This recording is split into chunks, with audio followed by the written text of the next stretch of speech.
where you see the passing of time. The crowds in St. Peter's Square are praying like mad for the Pope's light. Where moments refuse to die. This is a momentous hour in world history. This is the invasion of Hitler's Europe. And where victory lives on. Plenty of girls are being kissed by plenty of boys they don't know, and they do not care. You can love it, hate it, embrace it, or turn away. Lennon was shot to death late last night outside his apartment building. But it is a past we all share. Come on out here and give me a salute. Big Navy salute. This is where yesterday has a home, where we wonder what it was like back then. Go forward, knights, in safety. And not too long ago. His spirit must live on. It's where history has its place and where the past comes alive. The History Channel.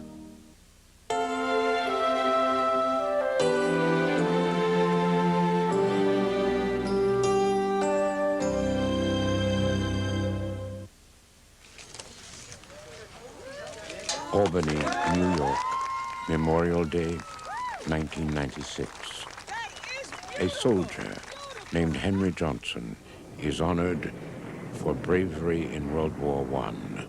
He was part of a remarkable regiment of black Americans who fought longer and harder than any other Yanks in the war, despite brutal discrimination.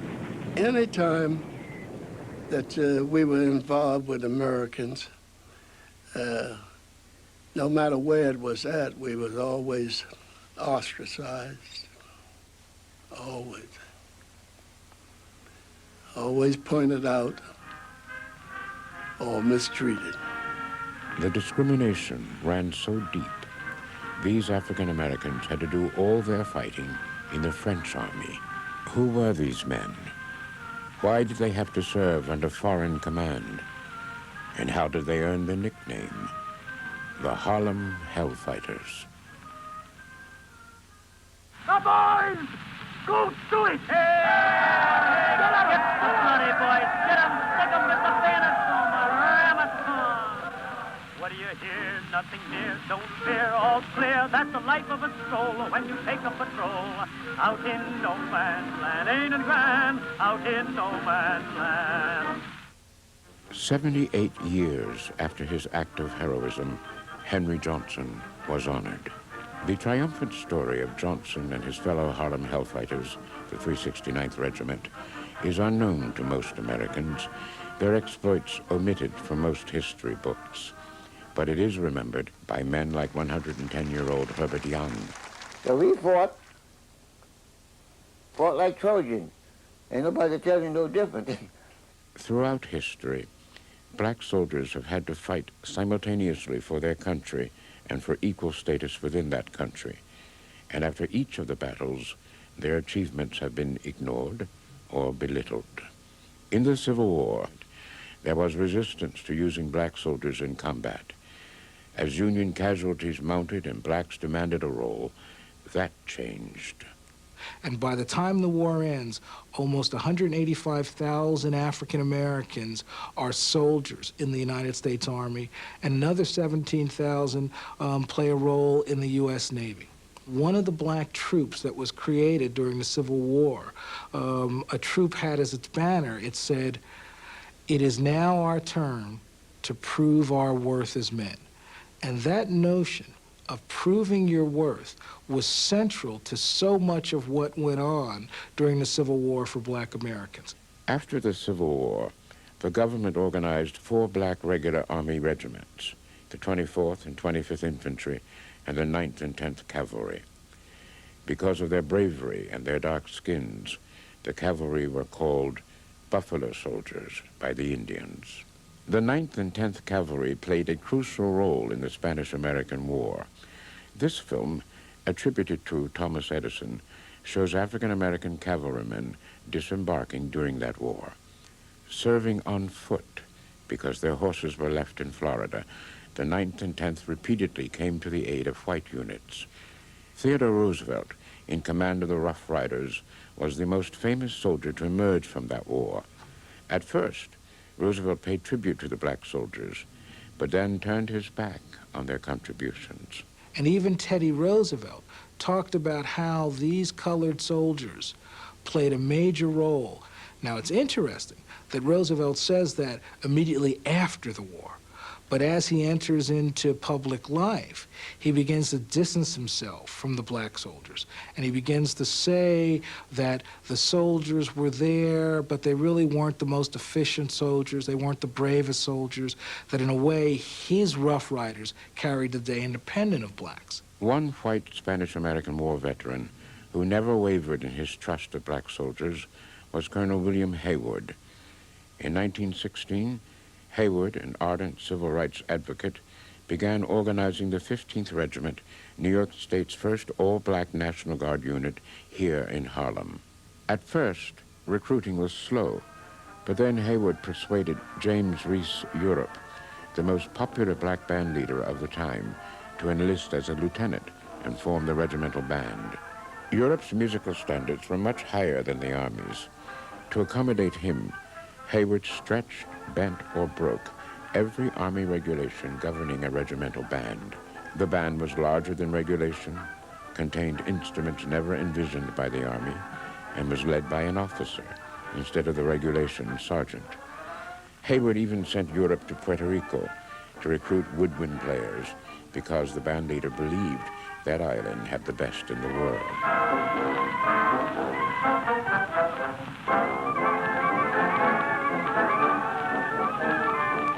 He brought his band out in little music, the Pied Piper theory, and he started getting his recruits. But that wasn't the hard part, that was the easy part. The hard part was now to get this regiment together, get an association, and get them somewhat trained into a military order.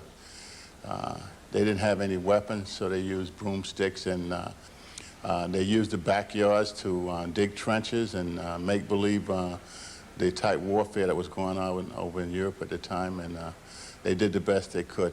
Colonel Haywood tried to affiliate his regiment with the Rainbow Division, a unit being formed with regiments from several states.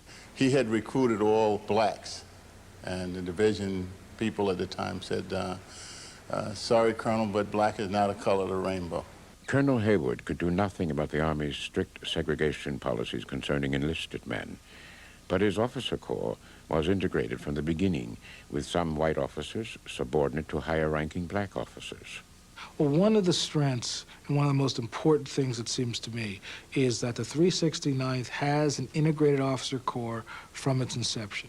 And what one is struck by is this notion of providing an opportunity for African Americans to become officers, to become line officers with real duties, with real authority, is something that really begins with the 369th. When the United States entered World War I, the 15th Regiment was mobilized. Colonel Haywood was convinced that his regiment would distinguish itself. He wrote, "Given the proper training, these men will be the equal of any soldiers in the world." The regiment never got proper training because the War Department decided to send most of this black regiment to train alongside white New York National Guardsmen here at Camp Wadsworth in Spartanburg, South Carolina. Spartanburg's mayor set the welcoming tone by saying, "They will probably expect to be treated like white men. I can say right now that they will not be treated as anything except Negroes." Black soldiers were pushed off sidewalks, denied service in shops, insulted. Captain Napoleon Bonaparte Marshall, a Harvard graduate and New York attorney, was called a dirty nigger and thrown off a streetcar. A rumor about a lynching sent armed soldiers into town one night. Haywood raced to town, found the rumor was untrue, and marched the men back to camp. A few days later, Sergeant Noble Sissel, the band's drum major, was attacked by the owner of a hotel when he went into the lobby to buy a newspaper. White New York National Guardsmen surrounded and menaced the hotel owner. A large group of black soldiers started toward the hotel. The commanding voice of James Reese Europe stopped everyone cold in their tracks, and he marched all the soldiers, white and black, out of the hotel. Concerned with the conditions his men were enduring, Colonel Haywood went to Washington and met with the Secretary of the Army. And the Secretary came up with several possible solutions in moving the unit to another training base or bullying the town into cooperation or whatever it was. And apparently my grandfather came up with a third option, which was send them to France, which they actually did. So that's how they came to be one of the very early outfits in Europe, and principally to get them out of the Spartanburg, South Carolina. The regiment was not yet trained for combat, but it is unlikely the War Department had any intention that they or any other black soldiers would ever see combat in World War I. Proof of that was the decision not to send the 4 well-trained and experienced regular Army black regiments to France. When the war breaks out, the United States government decides that it really would prefer that this is a war fought by white Americans. And so its first major decision is that the standard black units, the traditional units, the 9th and 10th Cavalry, the 24th and 25th Infantry, will not play a role in World War I. They are sent to Hawaii, they are sent to California. They are basically kept out of the war. When they embarked for France, the men of the 15th Regiment had no way of knowing that the War Department planned to exclude black soldiers from combat. A more immediate problem was crossing the Atlantic. They finally got a ship, I think, called the Pocahontas. They loaded them on board, and I think it went out of Bayonne, New Jersey. And the ship started out, and it broke down. They had to be towed back into port. They got the ship repaired, soldiers got back on, and then they started out again. And the ship ran into another ship in the harbor, and they had to turn around and come back in again. And Colonel Haywood is said to report to the port commander, who was General Schenck at the time, that he had run into a ship and they were back in the harbor. And this is around Thanksgiving, and the general says, "Goodness gracious, Colonel, you ever going to get those coons and turkeys to France?" Well, they had turkeys on board, which was delivered for Thanksgiving, but the coons, was he referred to, were the soldiers of the 369. The men of the regiment spent Thanksgiving in the United States. At any rate, some time passed, and they finally got the ship repaired again, and they all got on board, and they started out, and then they ran into another ship in the outer harbor, but it didn't do too much damage because they were able to repair it while they were on their way. At the end of the voyage, 2 wars awaited the regiment, one against the Germans, the other against racism.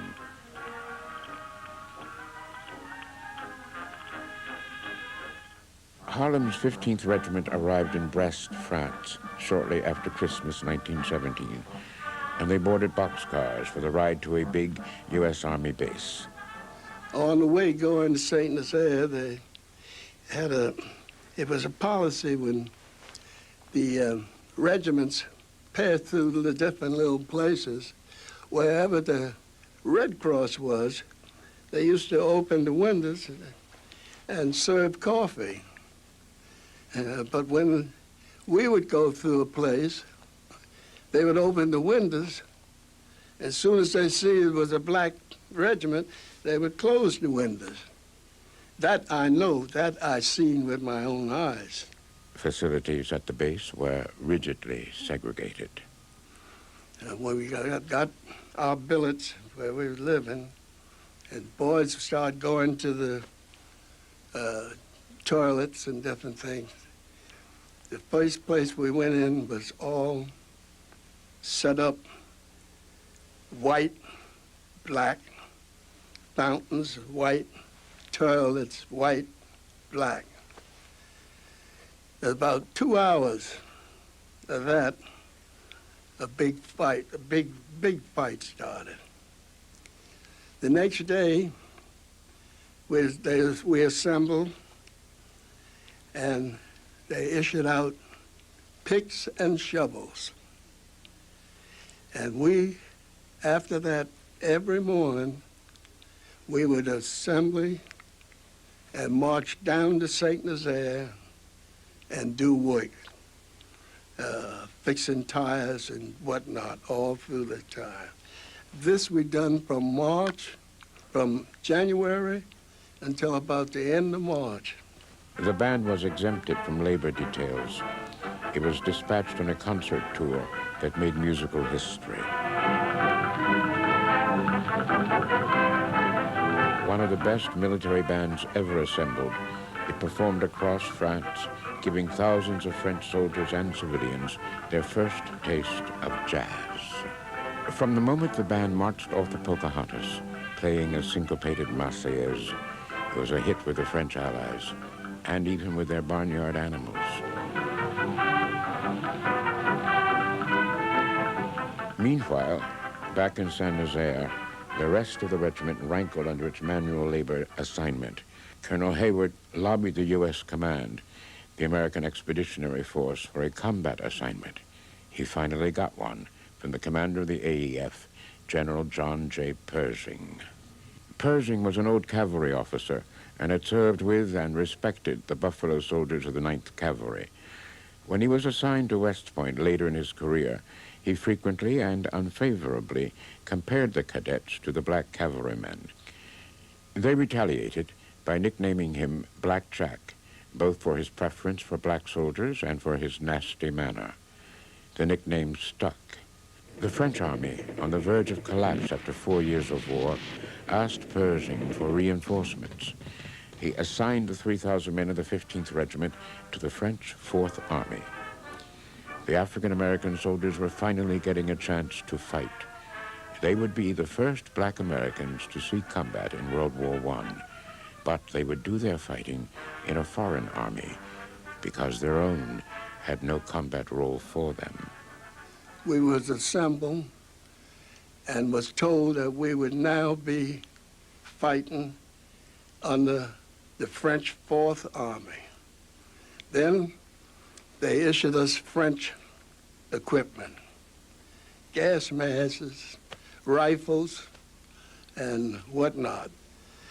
The rifles that they gave us was the rifles that they claimed was used in 1870. They were clips of 3 bullets, that's all. We even had French food, and we had French eating time. We had red wine, which I never drank. At 10 o'clock, we had always an issue of red wine. But from then on, we fought under the French, not the Americans. We had never seen no Americans. Every section of front we went on was formerly a French front. The first one was a Noose Argonne. I remember that. And they were, I believe they were assigned, each soldier was assigned a French soldier that they worked with, they paired up with. And the French had no prejudice about black men being fighting men. The fact that the 15th had not completed its American combat training was probably a plus. They had fewer American tactics to unlearn as they were taught French tactics. Veterans of Sandlot and high school baseball, the men were better at throwing grenades than their French instructors. We were trained to throw them in one way. We threw them the way we'd throw a baseball. We didn't go through this 1, 2, 3 stuff. Go, grab it and throw it just like you throw a baseball. I could see it bust. Yeah, when it was real close. Ironically, the regiment which had been serving under the New York state flag now got its federal designation, the 369th U.S. Infantry, while serving with the French Army. The American Army, having sent a black regiment to fight in a foreign army, now added insult to injury. A Colonel Leonard in AEF headquarters sent a secret memo to the French urging them not to spoil the American blacks by treating them as equals. The United States military establishment went to great extremes to try to convince its allies, especially the French, that blacks should not be used as soldiers, or at the very least should be treated in a certain way so that they would, quote, still be suitable, unquote, for their return. The Leonard memo had no effect on the French. The French received us very good, French soldiers and also the French people. They was fine people, and they wasn't prejudiced. In fact, they would take up for them in fights with the whites. And pretty near all the whites that we met was Southern soldiers. That's when the shock came. And from then on, I experienced segregation in its greatest form. In them days, it was pretty outright, straight outright. When the Leonard Memo came to light, the French Chamber of Deputies passed a resolution affirming the absolute equality of man. By that time, the 369th had delivered its own lesson in the equality of man by performing heroically on the battlefield. James Reese Europe became the first black American officer to go into combat in World War I by accompanying French soldiers on a nighttime raid of German trenches.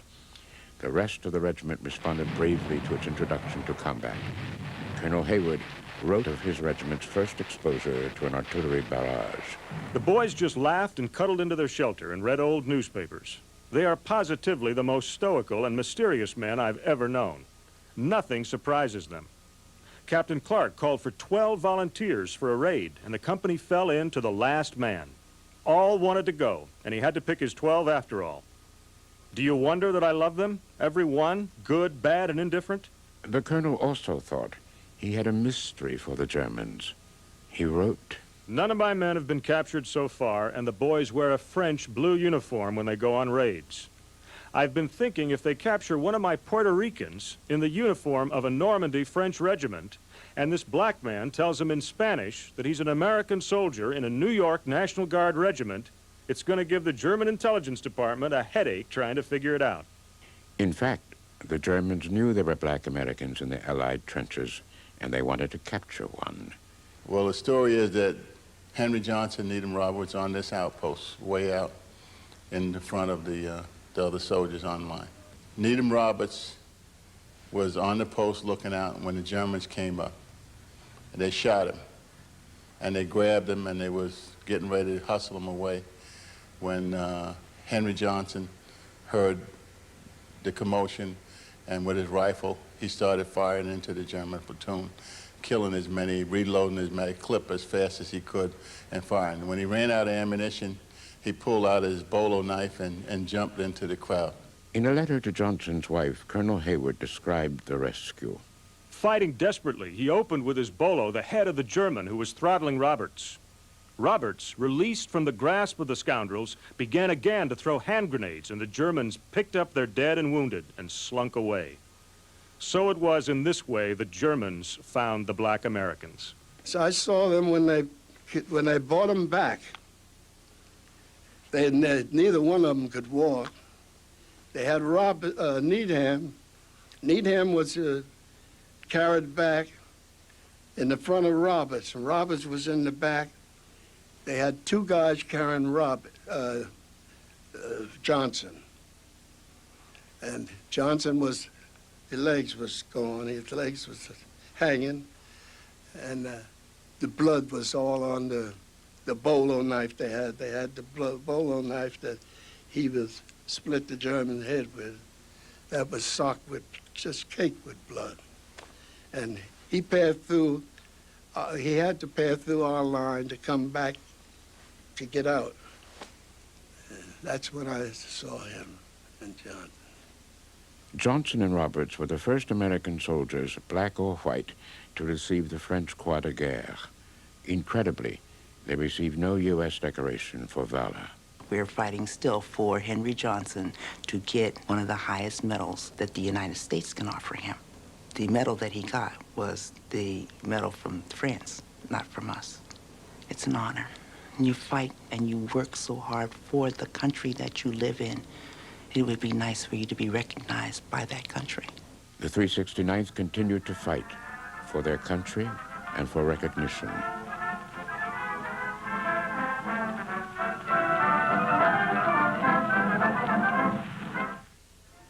All told, 171 of the Harlem Hellfighters won individual Croix de Guerre from the French Army for exceptional bravery.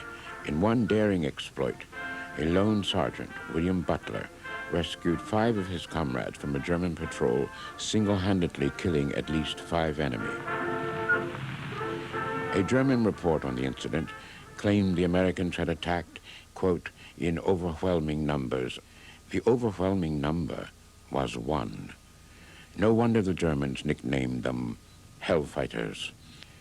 But their bravery counted for little with their fellow white Americans. Any time that we were involved with Americans, no matter where it was at, we was always ostracized. Always. Always pointed out or mistreated. All I know, I was disappointed and very bitter at the time. Aware of the discrimination the Hellfighters faced, the Germans bombarded the African Americans with propaganda.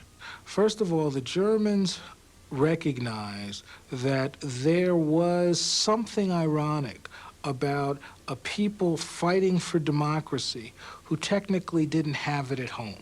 Now they dropped the pamphlets over the outfit that they did, where they think the Negroes was, told us not to fight because we wasn't going to get nothing for it. And they were right.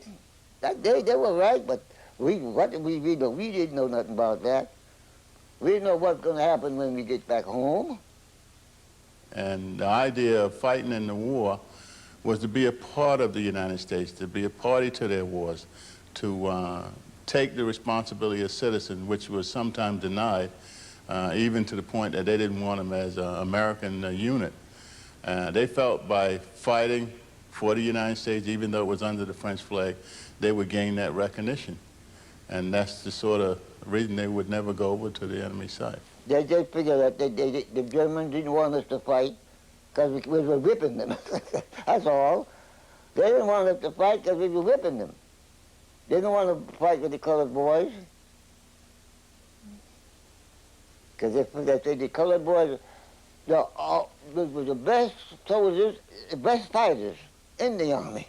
The Hellfighter fighting spirit was proven in the last great German offensive of the war, a massive thrust which began on July 15, 1918. They gathered us up quickly, and we were still with the French at that time, and shipped us down to the place where the Germans was, they claimed, 18 miles from Paris. That's where the French stopped them the last time. The French had set a trap, pulling back the bulk of their forces and leaving a thin line of defenders, including the Harlem Hellfighters. Assessing the situation, Colonel Hayward wrote, "The first thing I knew, all there was between the German army and Paris, on a stretch of front a little more than 4 miles long, was my regiment of Negroes. But it was fair enough at that. All there was between us and Berlin was the German army. They tried pretty hard to get by, but they never did. No German ever got into a trench with my regiment who did not stay there, or go back with the brand of my boys on them." When the Germans approached, the Harlem Hellfighters held their line. French artillery pulverized the German army. Gas devices left in bunkers killed thousands of Germans who took refuge from the artillery. The German offensive stalled. In spite of the regiment's successes, the American Expeditionary Force decreed that black units must have either an all-black or an all-white officer corps. Colonel Hayward's black officers were replaced by whites. Only James Reese Europe won a dispensation so he could continue to lead his band. Still, Colonel Hayward was positive. "I feel it has been a tremendously important experiment when one considers the hosts of colored men who must come after us. I wish I had a brigade, yes, a division or a corps of them. We'd make history and plant the hobnail boots of the heavy Ethiopian foot in the Kaiser's face, all right." There wasn't a corps of black infantry, but there was supposed to be a division. By this time, the other regiments that were to comprise the all-black 93rd Division arrived in France. The AEF assigned all of them to the French army as well. But now they were equipped with American helmets and rifles. In the autumn, the Allies mounted their final offensive of the war. This would be the roughest combat the Hellfighters and the other African-American troops would ever see. So I have to say this much. I pray and I guess my mother prayed, and I didn't get hit. But so many guys got hit with me, fall. We couldn't stop to pick them up or do nothing with them. We had to keep on going. They kept on going through heavily fortified German positions, inflicting and suffering heavy casualties. All told in the war, 200 Harlem Hellfighters were killed and another 800 were wounded, about 1/3 of the regiment. More of the casualties occurred during this offensive than at any other time. One of the most vicious weapons in World War I was poison gas. Both James Jones and Herbert Young were victims. During that time, the second day on the last drive, I was knocked out then by a gas shell. I believe a gas shell. Anyway, when I woke up, I was in the French hospital with a big sign on me, gas, right leg bleeding. That was all in French. But the tag that said gas was in big white letters, gassed. And underneath that was right leg bleeding at knee. I told him I didn't want to go to the hospital because once you go to the hospital, you don't catch your outfit no more. And I didn't want to leave my outfit. I came over there and I wanted to come back with them. In that final offensive, the Harlem Hellfighters moved further and faster than anyone thought possible. For its heroism in this action, the unit was awarded a regimental croix de guerre by the grateful French. The Allied offensive had broken the German army. The armistice was signed on November 11, 1918 at 11 a.m. The Hellfighters had won all their battles against the Germans. Their fight against discrimination would continue.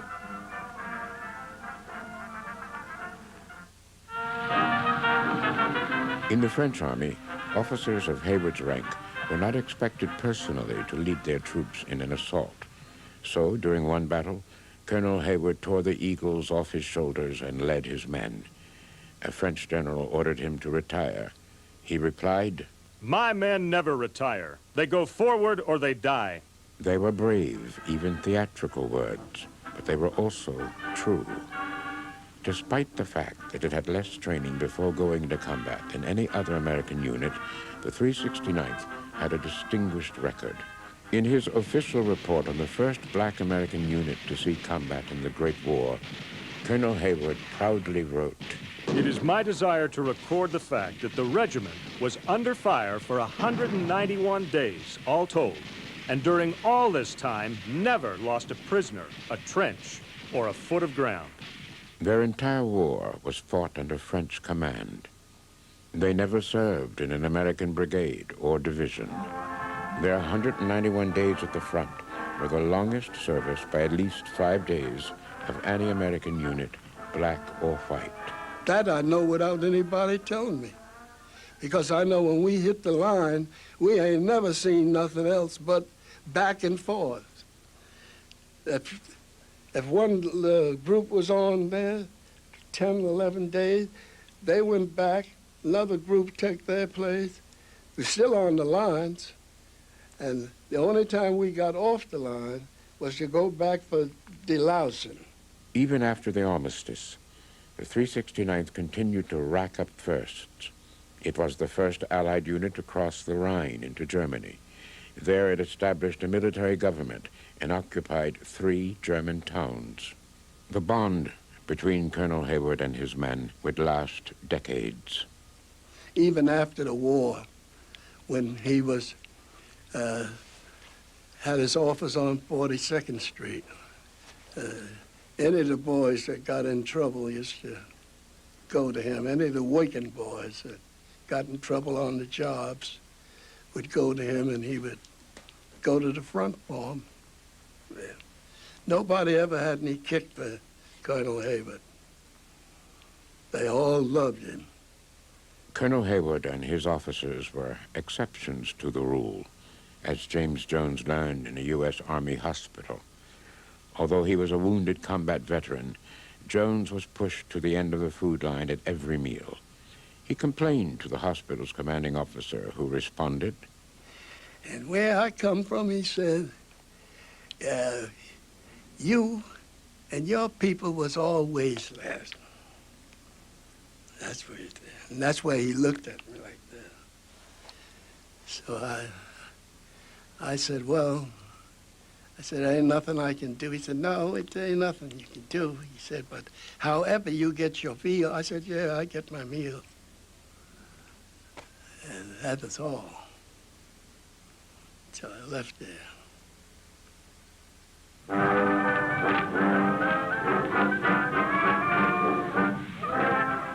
On February 12, 1919, the Hellfighters returned to the United States aboard the ocean liner Stockholm. As they steamed into New York's harbor, James Reese Europe, unaware of an ironic twist of fate awaiting him, led the band that had made musical history in a concert for the men who had made military history. They had made all that history in a mere 14 months. The return of the Harlem Hellfighters to New York was a triumph. They joined other returning units to march up Fifth Avenue from Greenwich Village to Harlem, marching in a French formation led by James Reese Europe and the incomparable band, enjoying the cheers of all New Yorkers. The Harlem Hellfighters appeared to have accomplished their mission. Many people felt that that was a moment when New Yorkers celebrated the achievement of New Yorkers, not black New Yorkers, not white New Yorkers. But when the 369th got to Harlem, Harlem exploded. Because in a way, for the citizens of Harlem, this was the unit that had done all that it promised. It had fought and fought successfully. It had done it with pride. It had battled against discrimination. And what it had done was it had proven to all Americans that blacks deserve equality by the fact that they fought and died on the battlefields of France. Even the Hellfighter wounded got in the parade. They were driven through the streets and cheered wildly. But when the cheering ended, reality set in. The real war came after they came home. The reason I say that is because the families of veterans suffered very much. So when they came home, there was no jobs and no housing. But when we got back home, I couldn't even buy a job. No matter what I was doing, I couldn't even buy a job to shine shoes. And I was a good mechanic. Even for Henry Johnson, who was treated as a hero among heroes that day, the future was grim. Disabled by his wounds and unable to work, he died in poverty and was buried in an unmarked grave. I think that all wars should recognize the family and the children and the men that went away and didn't come back. And some of them come back and they were of no use to their family, mentally and physically. Because here I am, 75 years old, telling the story of the men of World War I. So who's going to tell the story of World War II and the Vietnam? Who's going to tell it and be concerned about the people that were in those wars?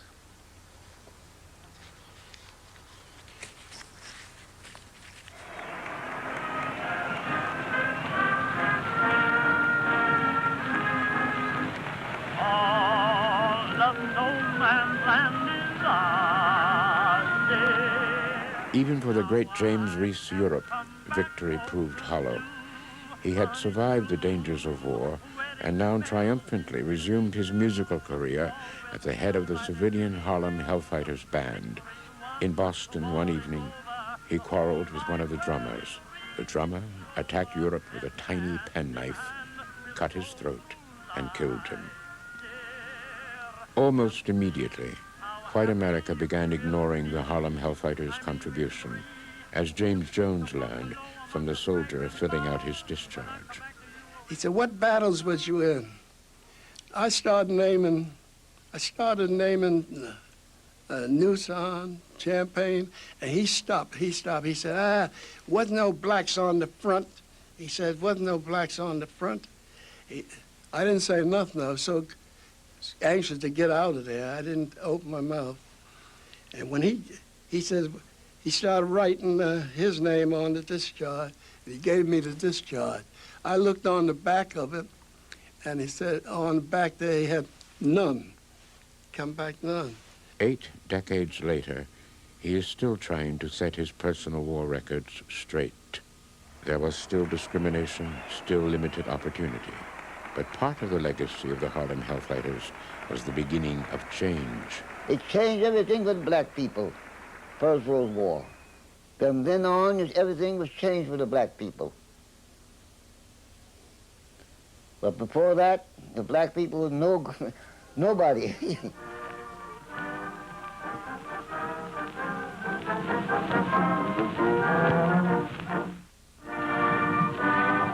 After World War I, the 369th Regiment remained an active part of the New York National Guard and continued to make history.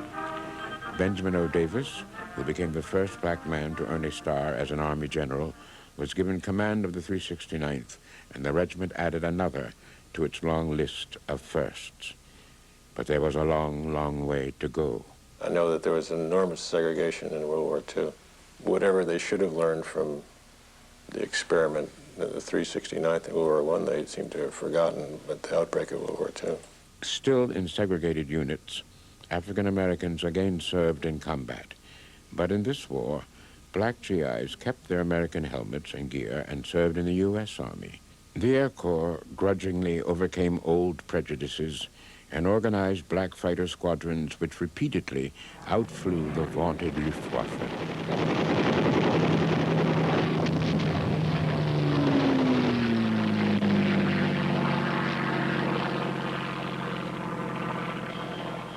As for the 369th, it was an anti-aircraft artillery unit in the war. Activated for duty, one battalion saw combat in the Pacific Theater. Other elements served in Hawaii and on the West Coast. The 369th was mobilized again during the Korean War, but did not leave the United States. It was during the Korean War that the U.S. military was finally integrated by order of President Harry Truman, himself a combat veteran of World War I. Was the integration of the military part of the Harlem Hellfighters' legacy? I would argue that there's no doubt that Harry Truman drew from his own experiences when he made that momentous decision.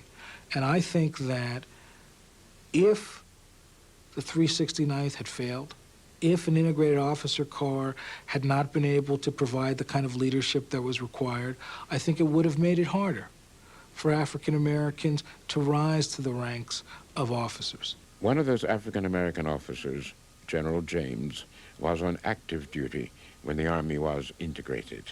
The effect on them, I think it made a better Army because just to give you some of the background, the designation 369, 371st, units with a 3 were all black units.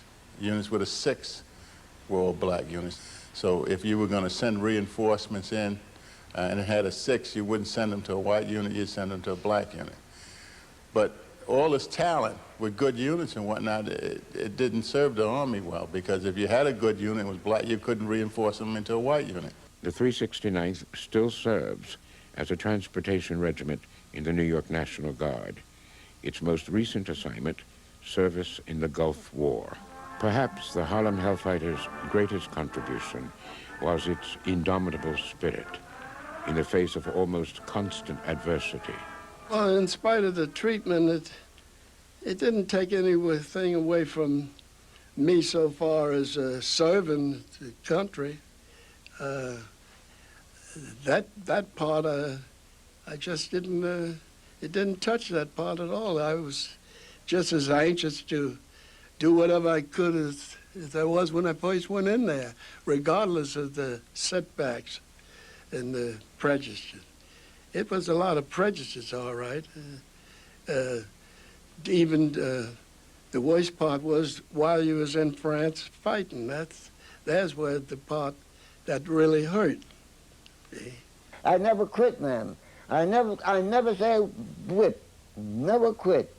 I was a fighter all my life, and I'm going to keep on fighting as long as I can live. I never give up. I think if there's a will, there's a way. Wherever there's a will, there's a way. If you keep trying, it'll come to you.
¿Eh?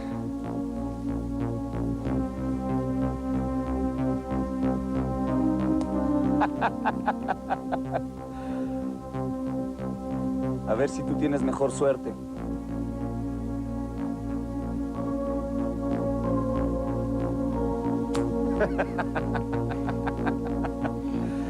Pues vaya que sí tienes más suerte. Nada más quiero dejarte un recado del ingeniero. Mañana va a venir a hacer el trato. Más vale que le den las tierras.